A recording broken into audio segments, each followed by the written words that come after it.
एक दिन आदित्य बाजार से घर वापस लौटता है।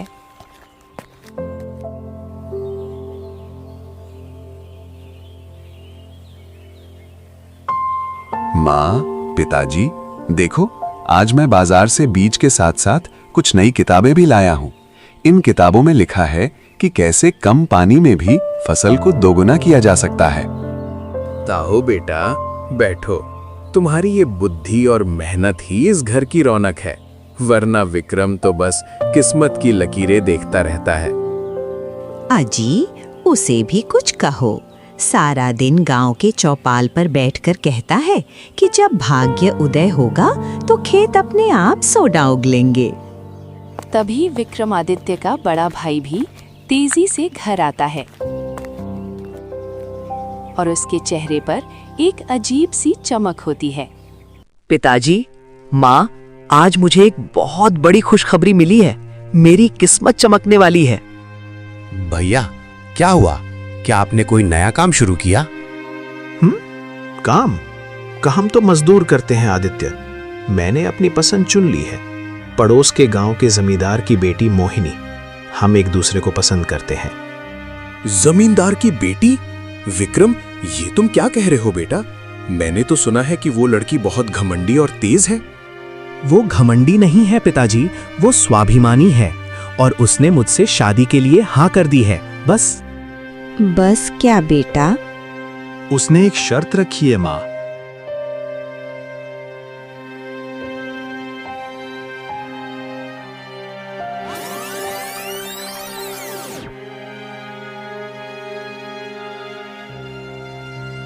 विक्रम, मैं तुम्हारी झोपड़ी जैसी जिंदगी में कभी नहीं आऊंगी। मुझे गहने चाहिए, नौकर चाहिए और सबसे बड़ी बात, मुझे शांति चाहिए। मोहिनी, मैं तुमसे बहुत प्यार करता हूँ। मैं तुम्हें वो सब दूंगा जो तुम चाहोगी। मेरी किस्मत में राजयोग लिखा है। किस्मत? किस्मत नहीं, मुझे कागजात चाहिए। तुम्हारे भाई आदित्य का हिस्सा तुम्हारे हिस्से के बीच में आता है। मैं एक ही घर में दो चूल्हे नहीं चाहती और मैं उस फटेहाल आदित्य के साथ एक ही छत के नीचे नहीं रहूंगी। अगर मुझसे शादी करनी है तो तुम्हें बंटवारा करना होगा। बंटवारा? पर माँ बाबूजी क्या कहेंगे? आदित्य छोटा भाई है मेरा मोहिनी। तो उसे पालते रहो पूरी जिंदगी। मैं चली। वैसे भी तुम्हारे माता पिता तो तुम्हारे साथ रहेंगे, उन्हें मैं संभाल लूंगी, क्योंकि उनके नाम पर अभी भी कुछ जमीन है। पर उस आदित्य को निकालो, वरना भूल जाओ मुझे।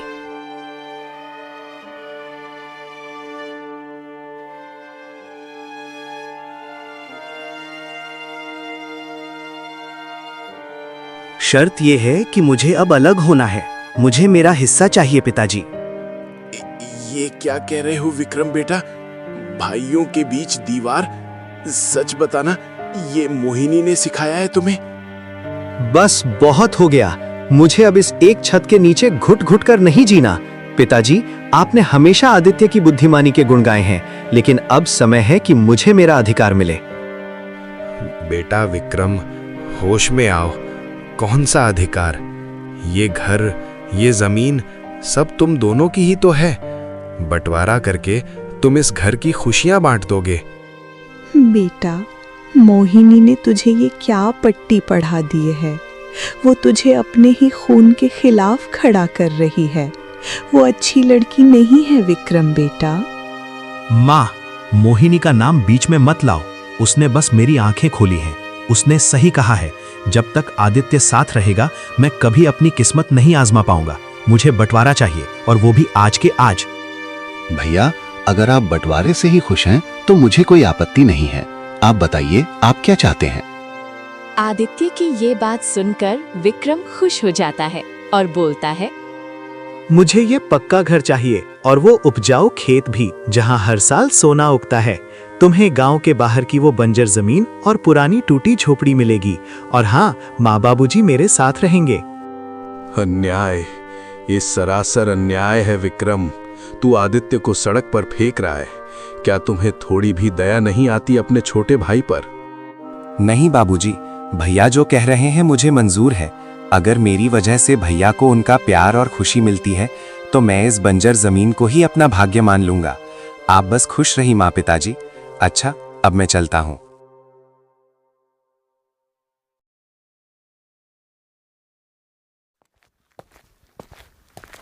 और फिर आदित्य उसी समय घर छोड़कर निकल जाता है।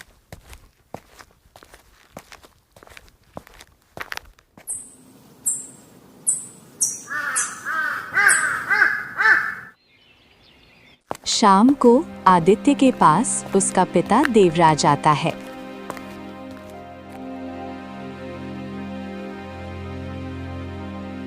बेटा, मुझे माफ कर देना। मैं एक लाचार पिता हूँ जो अपने बड़े बेटे के जुनून के आगे झुक गया और अपने छोटे बेटे को यूं मरने के लिए छोड़ दिया। मुझे माफ कर देना बेटा। बाबूजी, आप यहाँ क्यों आए? अगर भैया को पता चला तो वो घर में कलेश करेंगे। वो आपको बुरा भला बोलेंगे। बेटा, उसे मोहिनी के सिवा कुछ नहीं दिख रहा। वो बंजर जमीन तुझे एक दाना भी नहीं देगी। बाबूजी, इंसान को किस्मत नहीं, उसकी सोच चलाती है। मैं कल जंगल जाऊंगा और वहां से लकड़ी काट कर लाऊंगा और उन्हें बाजार में बेचकर मैं घर चला लूंगा। बाबूजी, सावधान रहना बेटा। उस जंगल के गहरे हिस्से में एक पुराना खंडहर है। लोग कहते हैं वहां जो गया वो वापस नहीं आया। डर डरपोक के लिए होता है बाबूजी। बुद्धिमान के लिए हर खतरा एक अवसर है। आप अपना और मां का ध्यान रखना।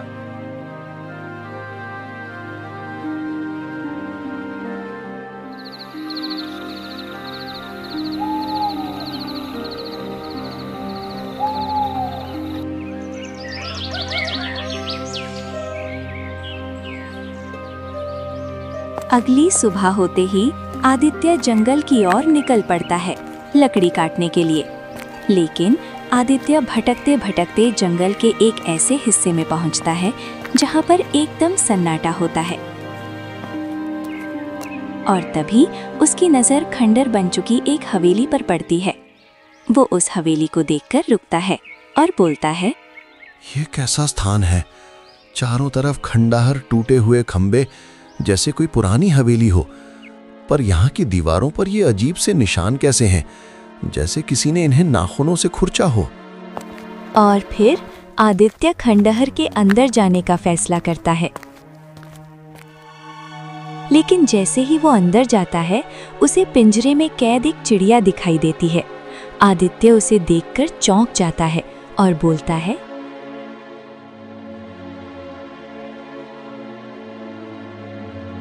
अरे, यहाँ एक पिंजरा और इसमें एक नीली चिड़िया।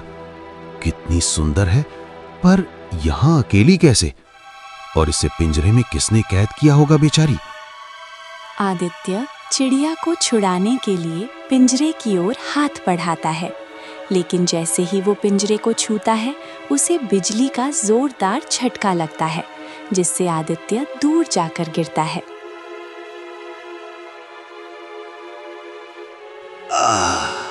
अरे मर गया रे। ये क्या था?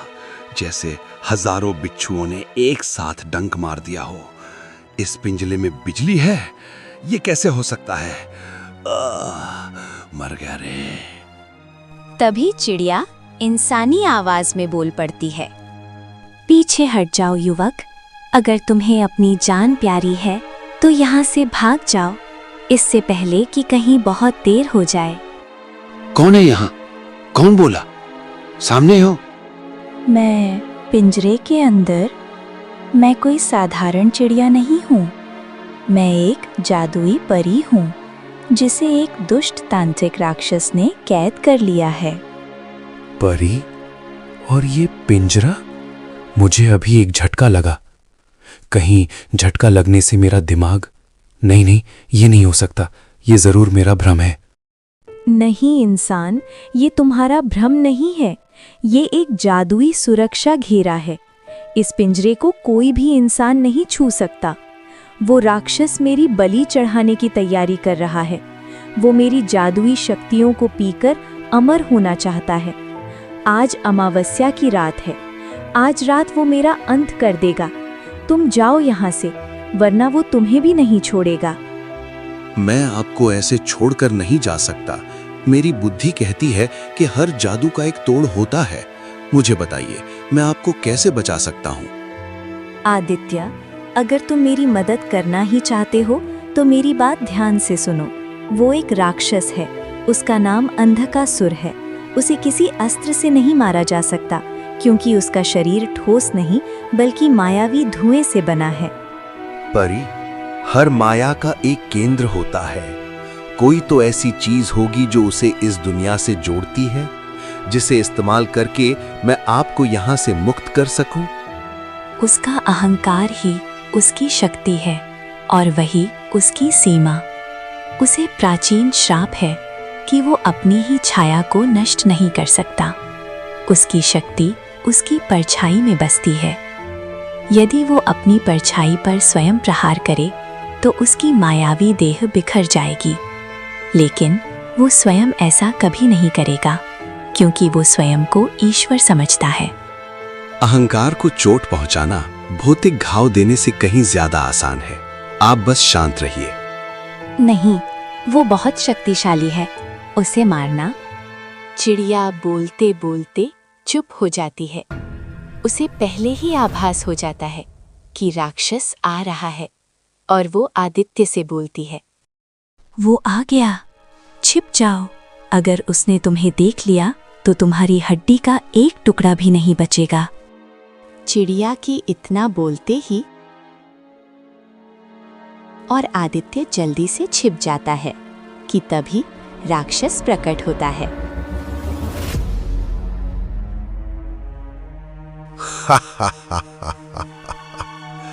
अमावस्या की ये रात, रक्त और शक्ति की रात। परी, तुम्हारी जादुई ऊर्जा अब मेरी होगी। तभी राक्षस को महसूस होता है कि यहाँ कोई और भी मौजूद है और फिर वो बोलता है, कौन है यहाँ? मुझे किसी जीवित इंसान की गंध आ रही है। चुपचाप बाहर आ जाओ, वरना परिणाम अच्छा नहीं होगा। आदित्य जो छिपा हुआ था, उसे मजबूरन बाहर निकलना पड़ता है, लेकिन आदित्य निडरता दिखाता है। उसके चेहरे पर कोई डर नहीं होता और सीधे राक्षस से बोलता है, वीरता की गंध नहीं राक्षस, ये उस सत्य की गंध है जिसे तुम देख नहीं पा रहे हो। मैं एक यात्री हूं जो ये देखने आया है कि क्या वाकई तुम इस ब्रह्मांड के सबसे शक्तिशाली राक्षस हो या बस एक पुराने खंडहर के कैदी। कीरे, तेरी जुबान तेरी उम्र से तेज चल रही है। मैं काल का स्वामी हूं। मैं चाहूं तो अभी इस पूरे वन को राख कर दूं। शक्तिशाली वो होता है जिसका स्वयं पर नियंत्रण हो, लेकिन तुम तो अपनी परछाई के भी वश में हो। देखो, तुम जहां खड़े हो, तुम्हारी परछाई तुमसे ज्यादा स्थिर और शांत है। वो तुम्हें चुनौती दे रही है कि तुम उसका कुछ नहीं बिगाड़ सकते। ये मेरी छाया है, ये मेरा ही अंग है, इसका अस्तित्व मुझसे है। साफ साफ बोलो, तुम कहना क्या चाहते हो? यही तो तुम्हारी भूल है। जो परछाई तुम्हारे साथ है वो तुम्हारी नहीं बल्कि उस श्राप की है जो तुम्हें कमजोर बनाता है। क्या तुमने कभी ध्यान दिया, जब तुम प्रहार करते हो तुम्हारी परछाई पहले हिलती है, वो तुम्हें आदेश देती है। तुम दुनिया को जीतना चाहते हो पर अपने चरणों के नीचे दबी इस काली आकृति के स्वामी नहीं बन पाए। मूर्ख मानव, मैं चाहूं तो अभी इसे अपने पैर से चूर चूर कर सकता हूं। झूठ, तुम ऐसा नहीं कर सकते क्योंकि तुम जानते हो कि तुम्हारी परछाई तुमसे अधिक बलवान है। तुम डरते हो कि अगर तुमने उस पर लात मारी तो वो तुम्हें निगल लेगी। तुम्हारी वीरता बस इन बेबस दीवारों तक सीमित है। तुम अपनी ही छाया को कुचलने का साहस नहीं रखते। साहस की बात मत कर। देख, मैं अभी इसे मिट्टी में मिलाता हूं। नहीं, तुम कायर हो। तुम एक लात मार सकते हो और तुम दूसरी लात भी मार सकते हो, लेकिन तीसरी लात मारने की तुम्हारी औकात ही नहीं है। मैं मान ही नहीं सकता कि तुम 3 लांतें मार सकते हो अपनी परछाई को। खामोश, तुच्छ प्राणी, अब देख मेरी शक्ति। इतना कहकर राक्षस पूरी ताकत से अपना पैर उठाता है और अपनी ही परछाई के केंद्र पर प्रहार करता है। देख, परछाई अभी भी वही है। वो तुम्हें चिढ़ा रही है। क्या बस इतनी ही शक्ति थी तुम में? नहीं, ये ले दूसरी। राक्षस दूसरा प्रहार करता है और प्रहार करते ही उसके शरीर से काली ऊर्जा रिसने लगती है। उसे दर्द होने लगता है, पर उसका अहंकार उसे ये मानने नहीं दे रहा कि वो खुद को ही नष्ट कर रहा है। राक्षस, तुम्हारी परछाई अब भी तुम पर हंस रही है। वो कह रही है कि तुम एक नपुंसक राक्षस हो। मैं अजेय हूँ। ये रहा मेरा अंतिम प्रहार। राक्षस अपनी पूरी ताकत से अपने पैर के साथ तीसरी बार अपनी परछाई पर भीषण प्रहार करता है। जैसे ही प्रहार होता है तभी राक्षस को आग लग जाती है और दर्द से कराहने लगता है। नहीं, ये क्या हो रहा है? मेरा शरीर जल रहा है। छल हुआ है मेरे साथ। नहीं, तुमने ये ठीक नहीं किया। तुमको इसका परिणाम भुगतना पड़ेगा। नहीं, तुमने खुद को ही अस्वीकार कर दिया राक्षस। जिसने अपनी छाया पर प्रहार किया, उसने अपने अस्तित्व की जड़ काट दी। ये तुम्हारी अपनी शक्ति का न्याय है। तभी राक्षस अचानक गायब हो जाता है और तभी चिड़िया एक सुंदर सी परी में बदल जाती है। ये देख आदित्य चौंक जाता है। आदित्य, तुमने आज जो किया वो कोई योद्धा नहीं बल्कि एक युग पुरुष ही कर सकता था। तुमने शत्रु के सबसे बड़े अस्त्र क्रोध को ही उसका वध स्तंभ बना दिया। मैं केवल अपना कर्तव्य कर रहा था देवी। मैं कोई युग पुरुष नहीं हूँ देवी। मैंने तो बस अपनी बुद्धि का सही तरीके से और सही वक्त पर प्रयोग किया। यही मेरी सफलता की कुंजी है परी देवी। तुम्हारी बुद्धि और विनम्रता अतुलनीय है। ये खंडहर अब तुम्हारी कर्मस्थली बनेगा। देखो। परी अपने जादुई छड़ी की मदद से उस खंडहर को एक सुंदर से घर में बदल देती है। ये वैभव तुम्हारी बुद्धि का पुरस्कार है और ये धन जो इस घर के गुप्त तहखानों में है वो अब तुम्हारा है। इसका उपयोग संसार की भलाई और अपने माता पिता के सुख के लिए करना। और हाँ, जब भी तुम्हें मेरी मदद की ज़रूरत हो तो बस मुझे याद करना। मैं तुम्हारी मदद करने के लिए आ जाऊंगी। अच्छा, तो अब मैं चलती हूँ। और फिर आदित्य परी को धन्यवाद करता है। फिर वो एकदम से सितारों के बीच में गायब हो जाती है।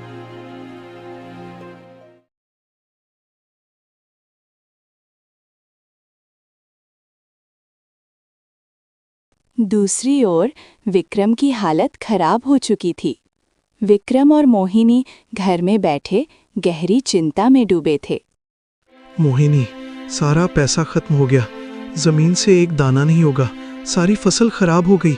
अब मैं क्या करूं? कुछ समझ में नहीं आ रहा मोहिनी। तुमसे तो कुछ नहीं होने वाला। सुना है उस कंगाल आदित्य ने जंगल में कोई खजाना ढूंढ लिया है।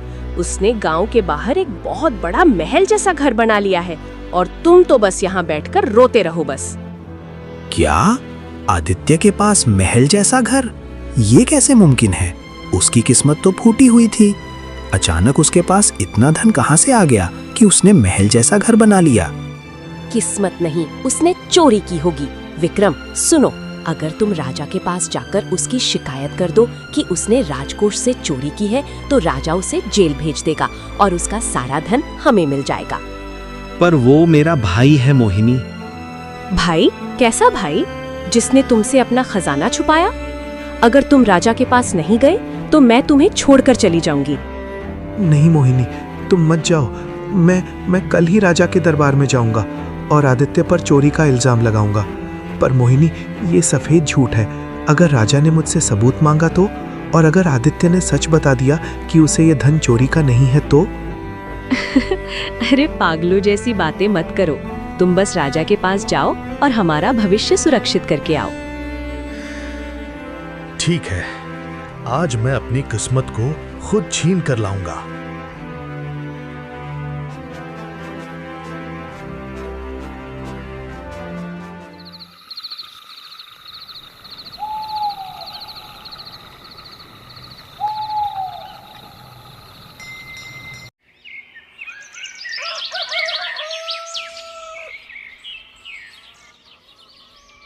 अगली सुबह होते ही विक्रम अपनी पत्नी मोहिनी के कहे अनुसार राजा से मिलने के लिए राज दरबार की ओर निकल पड़ता है।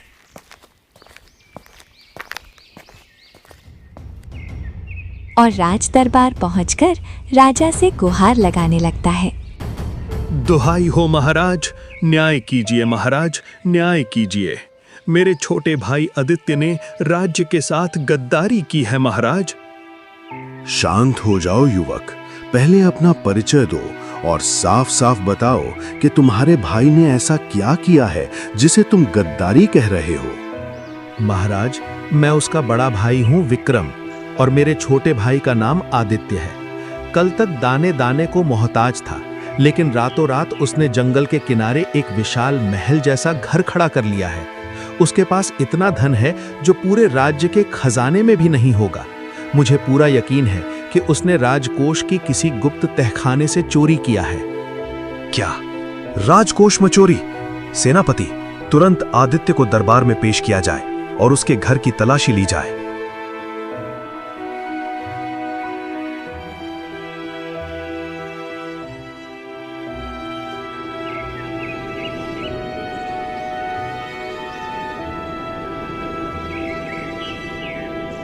और कुछ ही देर बाद आदित्य को दरबार में पेश किया जाता है और राजा आदित्य से बोलता है।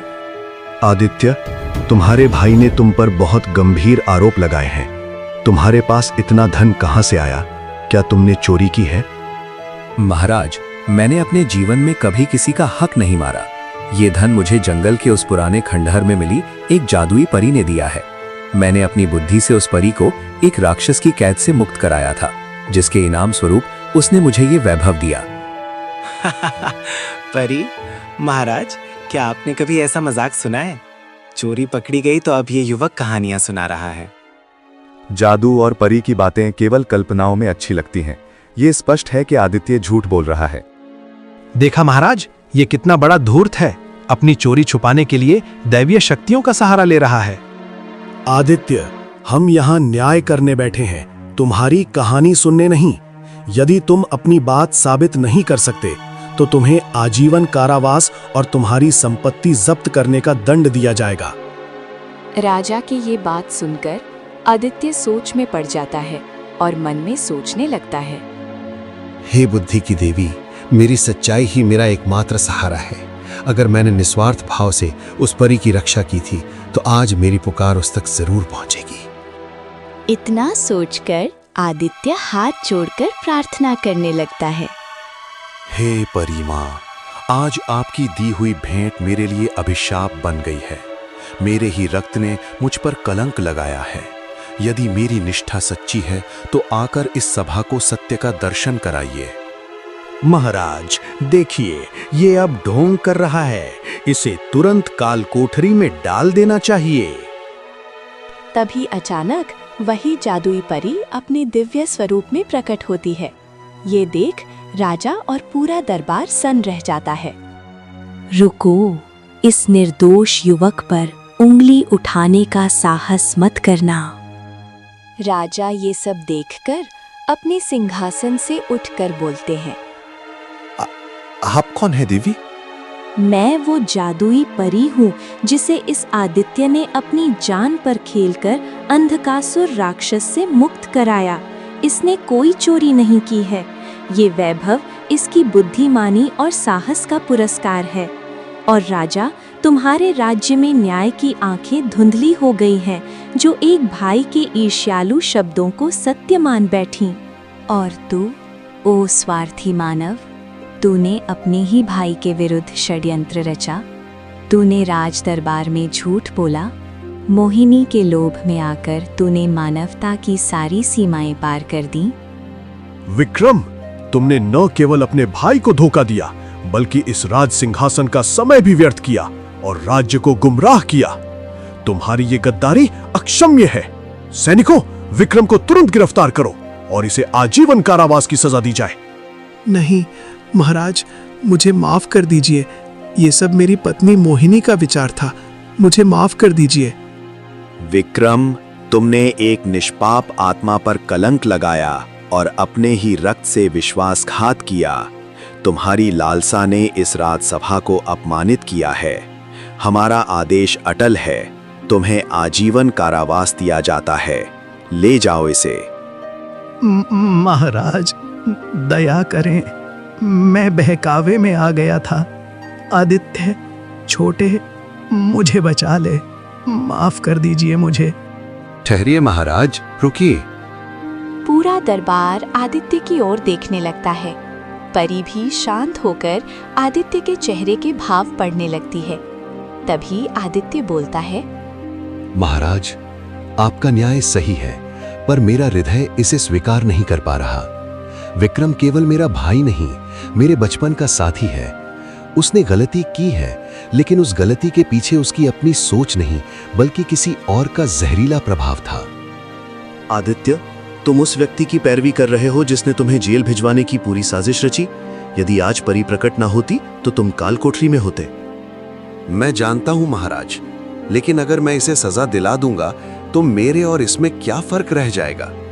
बुद्धि का अर्थ केवल समस्या सुलझाना नहीं, बल्कि रिश्तों को बचाना भी है। मैं आपसे गुजारिश करता हूं, मेरे भाई को माफ कर दीजिए। इसे जेल नहीं, सुधार का एक अवसर दीजिए। आदित्य, तुम्हारी बुद्धि तो प्रखर थी ही, पर तुम्हारा हृदय उससे भी अधिक विशाल है। राजा, जो व्यक्ति स्वयं के शत्रु को क्षमा कर सकता है, उससे बड़ा धार्मिक और न्यायप्रिय व्यक्ति इस राज्य में कोई और नहीं हो सकता। परी इतना कहकर वहां से गायब हो जाती है। आदित्य, तुम्हारी इस महानता ने मेरा क्रोध शांत कर दिया है। एक भाई का दूसरे भाई के प्रति ऐसा निस्वार्थ प्रेम देखकर मेरी आंखें खुल गई हैं।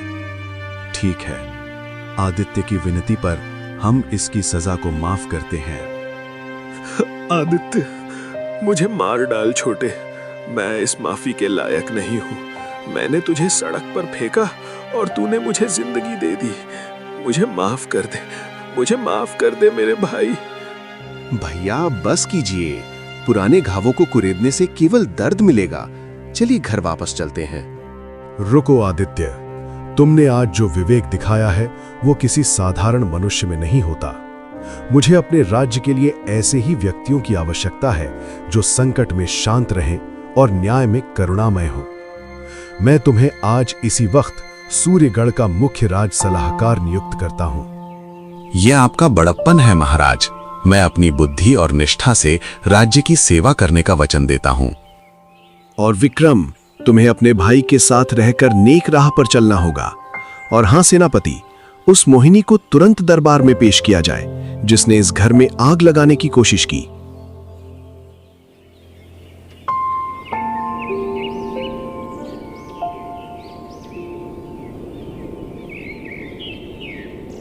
कुछ समय बाद मोहिनी को दरबार में पेश किया जाता है।